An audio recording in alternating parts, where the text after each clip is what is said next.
history of the papacy is as long as the history of the Catholic Church itself. Catholics believe it goes back to the biblical times of Jesus Christ.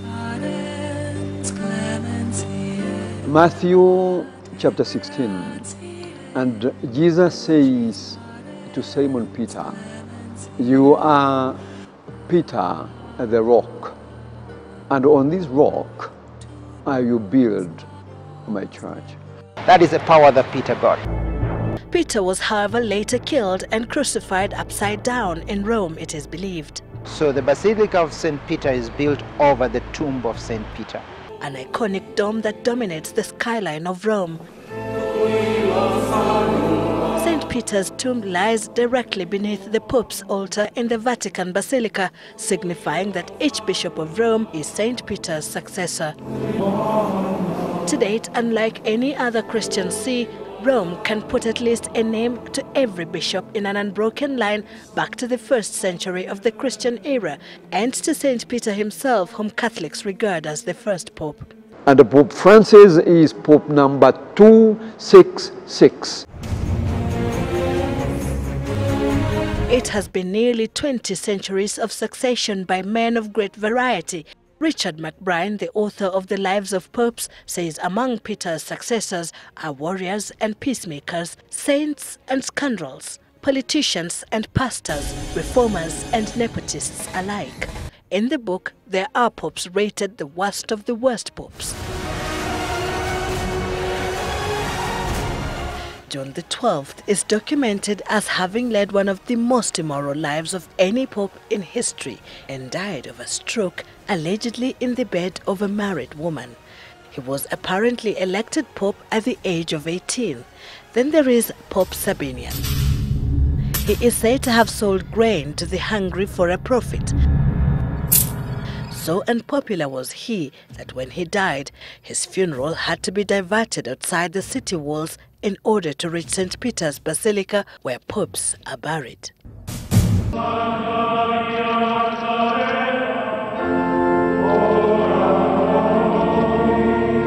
And while Catholics believe that popes are elected through the direct inspiration of the Holy Spirit by cardinals holed up in a conclave separate from the outside world, history has it that the pressures of the outside world have not been entirely absent inside the conclave.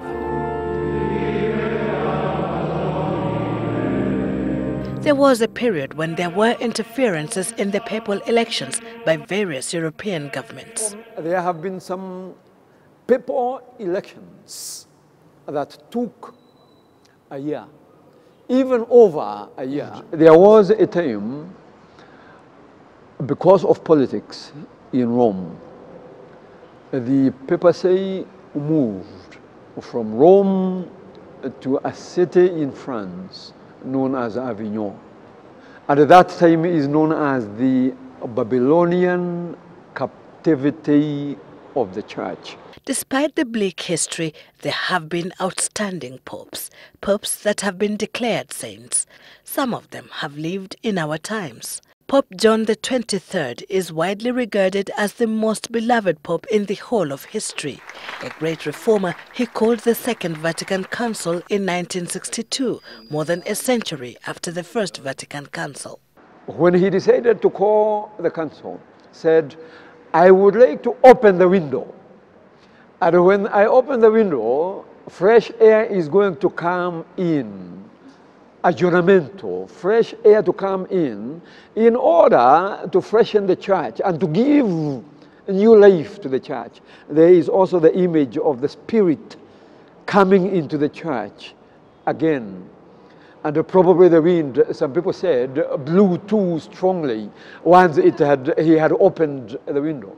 When he died of cancer about 5 years into his papacy, Pope Paul VI, another pontiff regarded as a pope of great memory and who visited Uganda in 1969, succeeded him. And his great statement, Paul VI, "You must be missionaries to yourselves." And then came a pope who we seem to always forget, John Paul I. He's called the Smiling Pope.